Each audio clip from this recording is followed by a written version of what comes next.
YouTube, how do you want to spell it? Versus or a V? Try both. VS or versus. V-E-R. The users. Oh yeah, there's a suggestion come up. Search. Nothing. Hmm. I know what you're looking for, and it's not there. Yeah. Odd that, isn't it? Yeah. But I think there are two reasons why I think that might actually be a suitable place to start. In the first instance, I was disappointed with the way the Amazing Atheist handled it, in that he essentially rolled over and played dead for YouTube when they flexed their muscles. And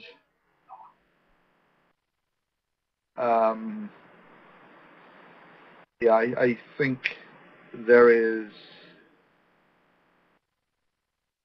merit in actually displaying that you're willing to fight for these things, or there are limits to which you're not willing to let these things slide.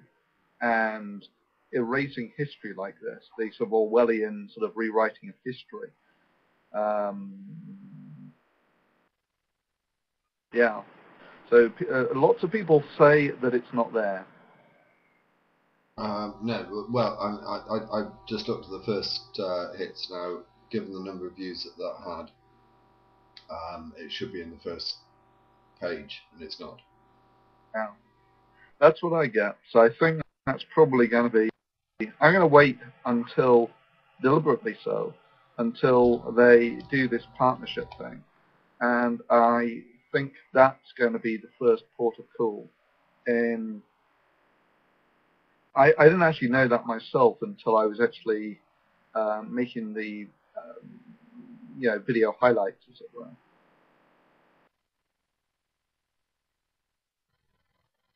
So I am listening. I hope the lighting's better. So what would you do? What would you do about this, DPR? About which? About the video disappearing from the search engine on YouTube. Type it into Google. Type the same thing into Google. Verbatim the same thing into Google.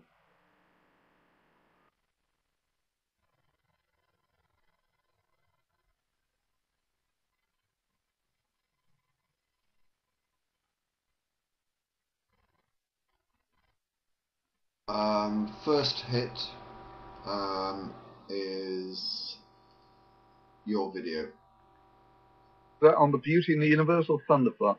Thunderf00t. First hit. Interesting. So I think actually search terms. You amaze me. Do you really Well, think they would be that? right. If you like, to do that? I can forgive them if they're doing it for what could be seen the better functioning of the system. When they're doing it of videos that are critical of them, to a large degree, they would be better off doing nothing.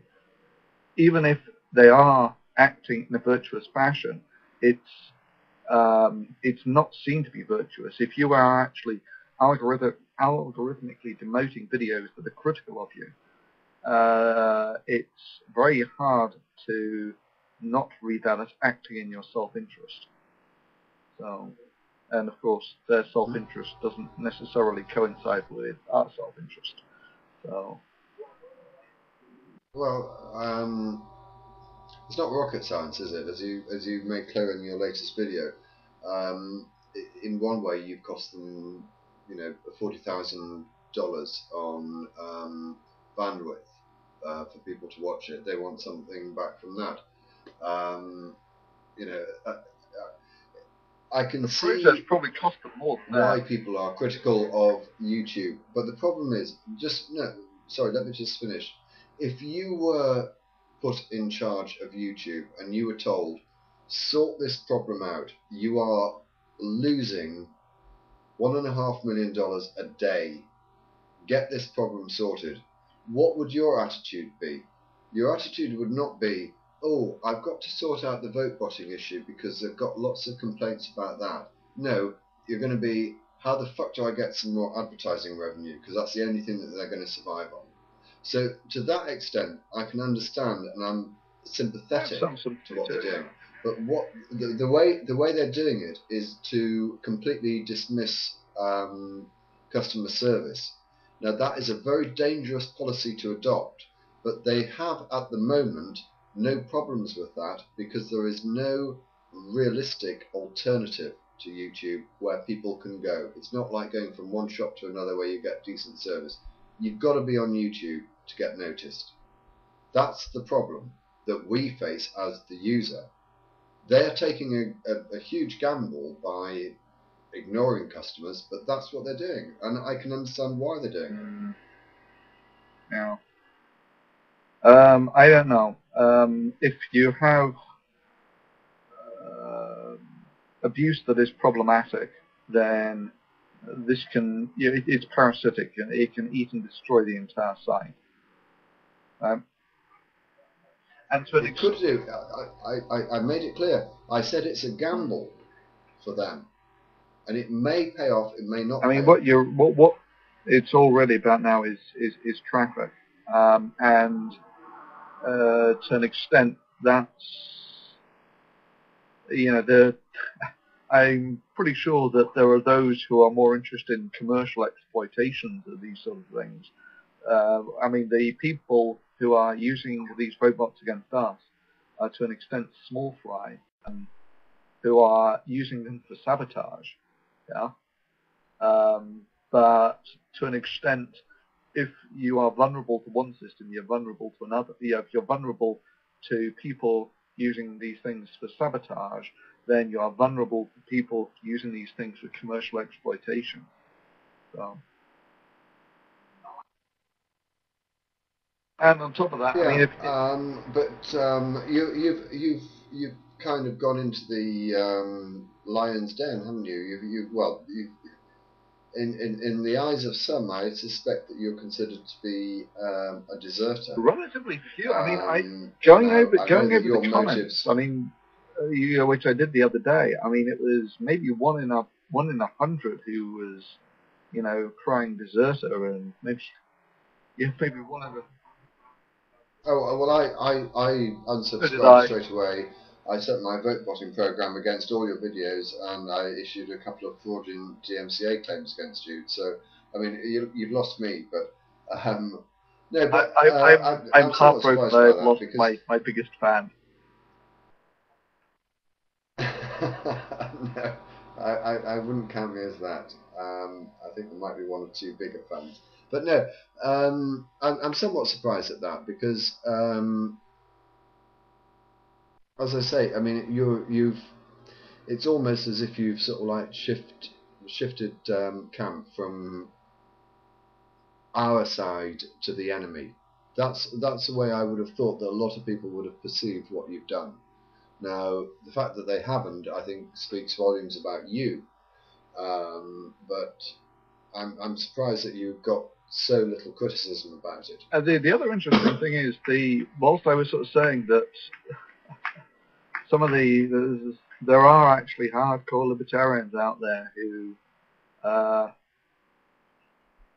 were advocating that deregulating the roads would make them safer, more efficient, and all this sort of shit. The road lights metaphor does seem to have actually resonated, I thought fairly well. If you actually compare that, the criticism I was getting of the libertarians on many of the other videos to that one, the one where I used the headlights analogy, not the headlights, the traffic lights analogy, it's obvious that a lot of people actually understood it. No? But I mean, it's... Yeah. I'm sorry. I'm trying to multitask again. I'm sorry if I appear to be not paying full attention. It's much harder work than you'd imagine. But The traffic light analogy I thought of today as I walked out of my shop and someone stood back and said, "After you." And I thought, there is common decency, courtesy, respect, and whatever. Now I would do the same sort of thing. Your analogy fails, if it fails at all, on the basis that people are inherently selfish. And I think that is possibly the only criticism that argument can have. But if you've got evidence to support it, then fine. But I think on the whole, deep down, I have a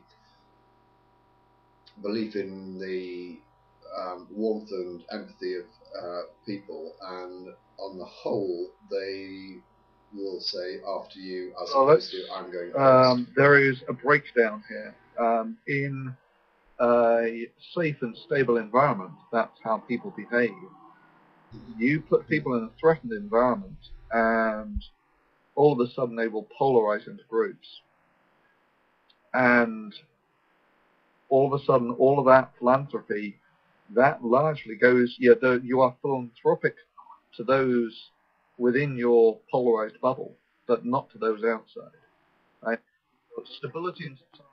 Yeah, and what's interesting, I think what you have to, sorry to cut through you, but I think this is actually an important point. What you have to take into account is that when people are in a car, they have a personal safety zone around them, and they behave in a way that they would not normally behave if they were walking down the street.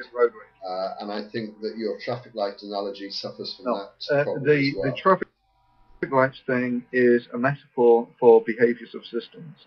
So yes, you're right that people in cars behave differently than people walking down the streets, but ultimately that really doesn't matter, in that what you're talking about is people who behave in a certain fashion can run a more effective collective if there is an infrastructure in place. Now that can be traffic lights, or it can be rules within society. Right? Now the fact that people actually behave somewhat differently in cars than they do when they're walking down the street isn't terribly important. The thing is that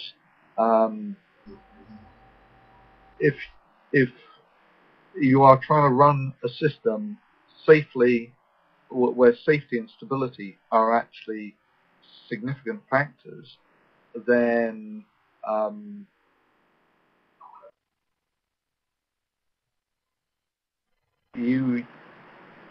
if you like, that's a cost that you have to pay. I think my point is somewhat simpler, and that is it's this: the normal courtesy, respect, and empathy that you have when you are not in a car is lost when you're in a car. There's something odd about getting in a car. It is as if it's like your home or whatever. It's a similar sort of attitude. I mean, the reason that people behave differently in cars is very simple, and it's that you don't see each other. Right? The way that people interact normally, Why do people pick their nose in a car when they wouldn't if they were walking down the street? That one is yeah. I mean, you're right there. It's not because people can't see you. It's because they consider themselves to be in their little enclosed box, a world of their own almost. Yeah.